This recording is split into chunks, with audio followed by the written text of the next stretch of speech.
Hi guys, எல்லாரும் எப்படி இருக்கீங்க? நல்லா இருக்கீங்களா? ஸோ இன்னைக்கு நம்ம என்ன வீடியோ பார்க்க போறோம்னா, நேற்று நம்ம அண்ணன் சிங்கப்பெண் அதிரடி படை திட்டத்தை வந்து தொடங்கி வச்சிருக்காரு. ஸோ அதோட சேர்த்து ஒரு சில பாலிடிக்ஸ் ஸ்டோரி நம்ம இந்த வீடியோ பார்க்க போறோம். ஸோ நம்ம வீடியோவில் போகலாம். இந்த போதை பொருள் நடமாட்டத்தை வேரோட பிடுங்கி எறியணும். அப்படி எரிஞ்சாதான் இந்த பெண்களுக்கான இந்த சேஃப்டி ரொம்ப ஸ்ட்ராங் ஆகும். இது ரெண்டுமே ஸ்ட்ராங் ஆனாலே ஆட்டோமேட்டிக்கா சட்டம் ஒழுங்கும் சரியாகும். இந்த மூணு விஷயம் சொன்னல, இந்த போதை பொருள் நடமாட்டம், பெண்களுக்கு எதிரான இந்த கொடுமை, இந்த சட்டம் ஒழுங்கு, இது மூணுமே ஒண்ணுக்கு ஒண்ணு இன்டர்லிங்க் தான். இதுவும் இப்போ புதுசா வந்த பிரச்சனை கிடையாது, பல வருஷமா இது இன்டர்லிங்க்டா தான் இருக்குது. இந்த பெண் குழந்தைகளுக்கான இந்த பாதுகாப்பு இது வெறும் சட்டம் ஒழுங்கு சம்பந்தப்பட்டது மட்டும்தானா அப்படின்னு கேட்டீங்கன்னா இல்ல, இது சமூக ஒழுங்கும் சம்பந்தப்பட்டிருக்கு. சமூக ஒழுங்குல தனி மனித ஒழுங்கும் சம்பந்தப்பட்டிருக்கு. தனி மனிதன் ஒழுங்கா இருந்தாலும் அந்த சமூகம் தன்னால மாறும்.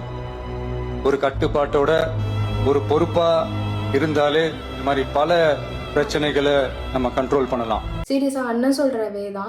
ஸோ வந்து ஒரு தனி மனித ஒழுக்கம்னா எப்படி, நம்ம ஒழுங்கா இருந்தாலும் நம்ம வந்து மற்றவங்களை யாரும் தப்பா பார்க்கக்கூடாது, தப்பா பேசக்கூடாது, தப்பா வந்து நினைக்க கூட கூடாது அந்த பொண்ணோட பெர்மிஷன் இல்லாம. ஸோ நம்ம ஒழுங்கா இருந்தாலும் நம்ம ஃபேமிலி இருக்க மெம்பர்ஸ் ஃபீமேல்ஸ் யாராவது இருந்தாங்கன்னா அவங்க மேலே யாருமே அப்படி கை வைக்க மாட்டாங்க. இப்போ ஒரு பழமொழி கூட இருக்குல்ல, நல்லது செஞ்சா நல்லதே நடக்கும். அந்த மாதிரி அதை வந்து ஃபாலோ பண்ணிட்டே வந்தாலே மாறிடுமே கைஸ். பெண்களை தொந்தரவு செஞ்சுட்டு அப்படியே எஸ்கேப் ஆகி போயிடலாம்னு நினைக்கிறவங்களுக்கு நான் ஒரு வார்னிங்காவே சொல்றேன். பெண்கள் பாதுகாப்பை டிஸ்டர்ப் பண்றவங்க யாரா இருந்தாலும் அது சகிச்சிக்கவே முடியாது. அவங்களுக்கான தண்டனை, அந்த தண்டனைக்கான அந்த நடவடிக்கைகள் எல்லாமே போலீஸ் டிபார்ட்மெண்ட்ல இருந்து ரொம்ப கடுமையான ஒரு தண்டனையா இருக்கும், கடுமையான ஒரு நடவடிக்கைகளா இருக்கும். இந்த தண்டனை அவங்களுக்கான அந்த சார்ஜ் ஷீட் எல்லாமே ரொம்ப ஃபாஸ்டா ஸ்பீடா அது செயல்படுத்தப்படும். நான் இப்போ நேற்று எனக்கு பார்க்கும்போது, நேற்று நீங்கள் இன்ட்ரடியூஸ் பண்ணும்போது, இப்போ நிறைய பேர் என்ன இந்த சிங்கப்பெண் அதிரடி திட்டம் வந்து காரணம், ஒரு கார் கூட நான் பார்க்கல, லான்ச்சே பண்ணலைங்க, அப்புறம் எப்படிங்க நீங்கள் கார் பார்க்க முடியும் அப்படின்ற மாதிரி தான் இருந்துச்சு. ஸோ அஃபிஷியலாக நேற்று லான்ச் பண்ணிட்டாங்க, அறிமுகப்படுத்தியாச்சு. ஸோ இதுக்கப்புறமேட்டு ஒவ்வொரு இடத்துலையும் சிங்கப்பெண் அதிரடி படை காரோ அவங்க ட்ரெஸ் கோட்ல இருக்கிற போலீஸோ எல்லாருமே பார்க்கலாம் விசிபிளா. ஸோ அதுதான் அண்ணன் சொல்ற மாதிரி தான். எனக்கு நிஜமாவே வந்து இவர் பேசும்போது ஓகே, இனிமே வந்து பெருசா அந்த மாதிரி நடக்காது அப்படின்ற ஒரு ஹோப் எனக்கு கிடைக்குது. படிக்கிற இடத்துல, வேலைக்கு போற இடத்துல, டிராவல் டைம்ல, டெய்லி லைஃப்ல, பப்ளிக் வாஷ்ரூம்ல பயம் இல்லாம மரியாதையோட நம்ம பெண்கள் வாழணும். அதுக்கான ஒரு அட்மாஸ்பியரை நம்ம கிரியேட் பண்ணணும். அதுதான் நம்மளுடைய ஃபர்ஸ்ட் டார்கெட். பெண்களை ஃபாலோ பண்றது, பாலியல் தொல்லை தர்றது, டார்கெட் பண்ணி திரும்ப திரும்ப தொந்தரவு செய்யறது, பெண்கள் கடத்தல் முயற்சி, பப்ளிக் பிளேஸ்ல அசிங்கமா நடந்துக்கிறதுக்கு, பஸ்ல தொல்லை தர்றது, கூட்டத்துல பெண்களுக்கு தொல்லை தர்றதுன்னு. சீரியஸா கைஸ், ட்ரெயின்ல ரோட்ல போயிட்டு இருக்கும்போது சடனாக காரை நிறுத்திட்டு அவங்க ஒரு மாதிரி தப்பான ஒரு விஷயத்த பண்ணுறது, இதெல்லாமே வந்து எனக்கு தெரியல. எனக்கு சின்ன வயசில் எனக்கு தெரியல. பட் எனக்கு வந்து இவர் பேசும்போது எனக்கு அந்த பாஸ்ட் ட்ராமா அது எல்லாமே எனக்கு ஞாபகம் வருது. ட்ரெயின் வயசானவங்க சீரியஸாக சொல்கிறேன்.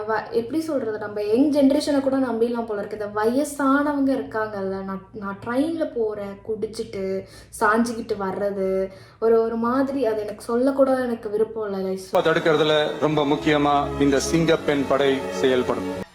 இது நீங்க பாத்தீங்களா? அவருக்கே சடன் சர்ப்ரைஸா இருந்த மாதிரி இருக்கு. இருங்க நான் வந்து பாடுறேன்.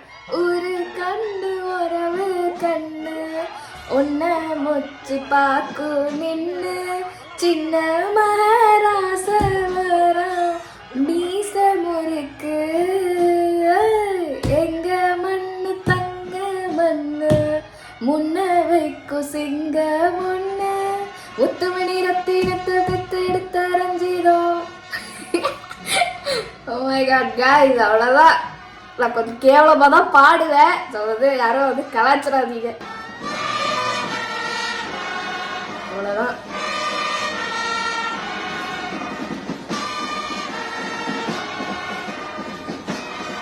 ஒரு மாதிரி ஃப்ரெஷ்ஷாக இருந்ததுங்க எனக்கு இதை பார்க்கும்போது. ஒரு மாதிரி ஓகே, நம்ம தமிழ்நாட்டில் ஏதோ ஒன்று நடக்க போகுது அப்படின்ற மாதிரியே இருக்கு. எனக்கு நல்ல விஷயமா நடக்க போகுது அப்படின்ற மாதிரியே இருக்கு. ஒவ்வொரு விஷயம் நடக்கும் போது நம்ம அதை பார்க்கும் போதெல்லாம். கேட்டீங்களே தம்பி, இந்த கேள்விக்கு தான் தம்பி நான் காத்து நின்றேன். புரோட்டோகால்னா என்ன தம்பி? ஒரு வழிமுறை. இல்லையா? இப்ப தம்பி கேமரா பிடிச்சுன்னுக்கிறாரு, நீங்க மைக் பிடிச்சுன்னுக்கிறீங்க, நான் பேசினுக்கிறேன். இது ஒரு புரோட்டோகால் இல்லையா? இந்த அம்மா என்ன புரோட்டோகால் பண்ணிச்சு சொல்லு? ஒரு மந்திரிக்கு போய் கொடை பூச்சி நின்னுது, அது எந்த புரோட்டோகால்ல வருது? அப்புறமா அந்த கான்வாய் கார்ல ஏறிக்கினே கம்பி பூச்சி எந்த புரோட்டோகால்? 2. 3வது டிட்வா புயல், சென்னை முழுக்க வெள்ளம், மேட்டு மேல ஏறி போய் நின்னுங்கன்னு துளி வெள்ளம் கூட சென்னையிலே இல்லை, அனைவரும் பாதுகாப்பாக இருக்கு. அது என்ன புரோட்டோகால்? போற காவால கொசு வலைய மூடிட்டு வெள்ளம் போய் விட்டது, கொசு வராது. அதை விட பரவாயில்ல, ஒரு இடத்துல போய் போடுறாங்க பவுடரு.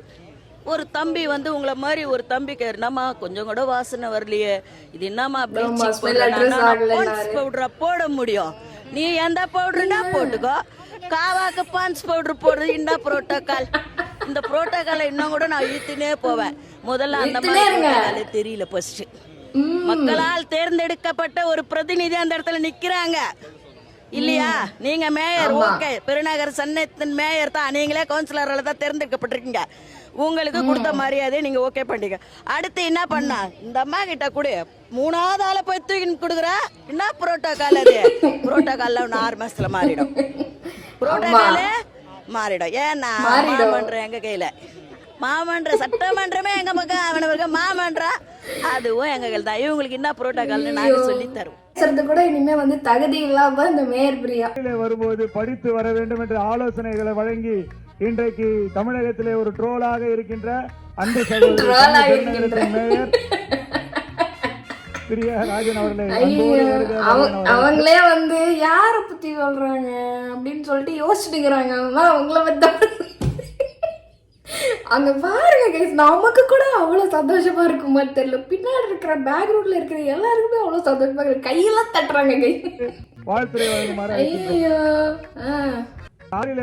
எப்படி இருந்தாலும் யாரும் மதிக்க போறது இல்ல, என்னதான் சொல்றது. இப்ப நீங்க பாத்தீங்களா, நோட்டீஸ் பண்ணீங்களான்னு எனக்கு தெரியல, முன்னாடி அவங்க ஆட்சியில இருக்கும் போது ஏதாவது ஒரு கொஸ்டின் பண்ணா வந்து ரெஸ்பான்ஸ் பண்ண மாட்டாங்க, பேச மாட்டாங்க, உடனே காரை திறந்து ஏறி உள்ள போயிடுவாங்க, இல்ல கார்ல தொங்கின்னு வருவாங்க. அது மட்டும் தான் பண்றாங்க. ஏன்னா ஆட்சி மாறி போச்சு, நம்ம பேசி இப்படி பொழப்பு ஓட்டாதான் நமக்கு பொழப்பு ஓடும். நம்ம வந்து எப்படி சொல்றது, ட்ரால் பண்ணாலும் பரவாயில்ல, நம்ம இப்படியே வந்து சஸ்டெயின் ஆகிக்கலாம், எல்லாருக்கும் நம்மள தெரியணும் அப்படின்னு சொல்லிட்டு அவங்க என்ன பண்ண முடியுமோ படிக்கிட்டு இருக்காங்க.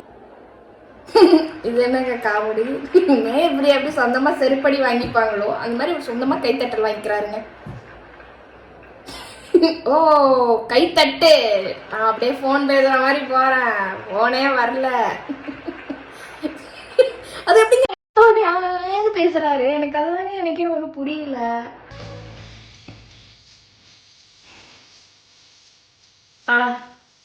அந்த பவர் தெரியுதுங்க.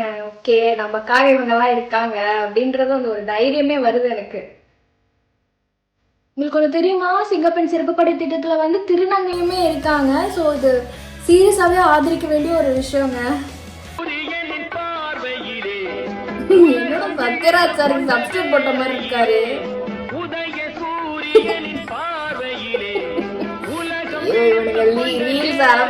தாங்க முடியல.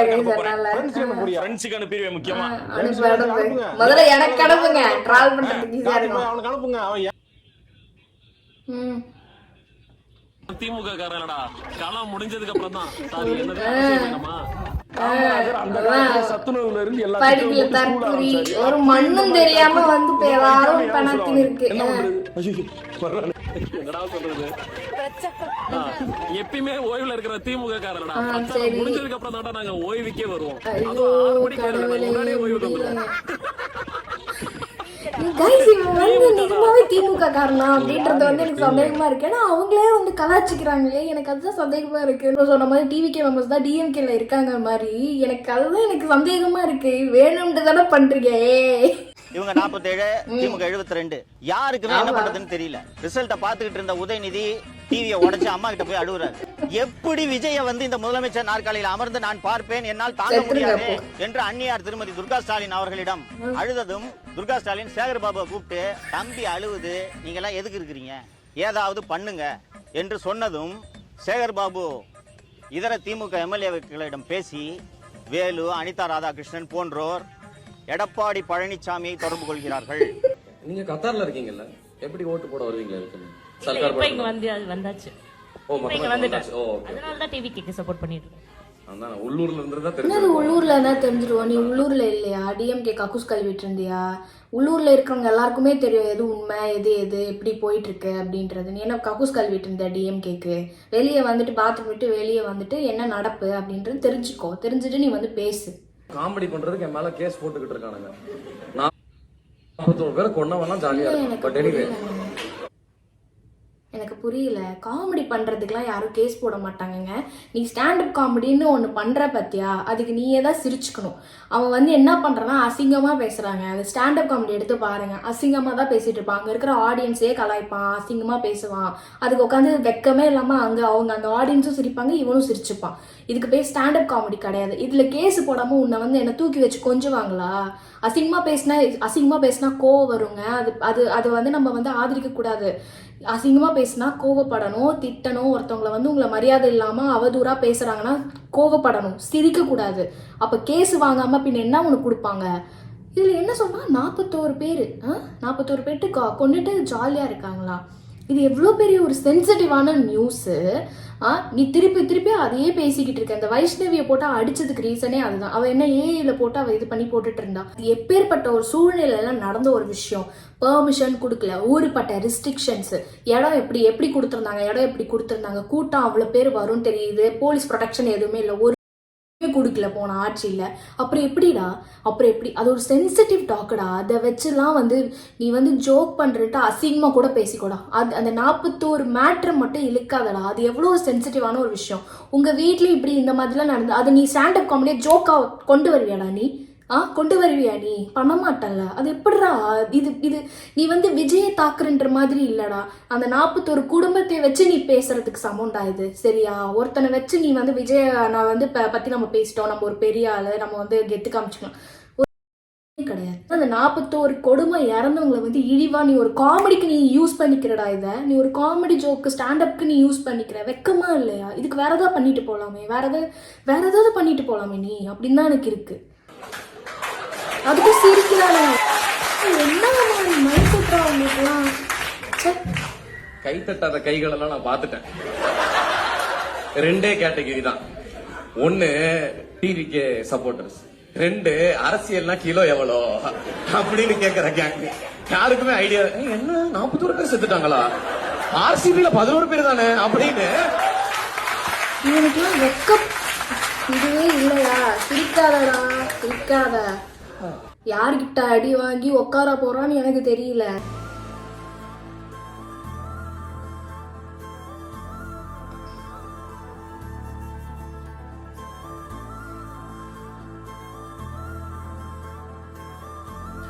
எனக்கு என்ன சொல்றதுன்னு தெரியல.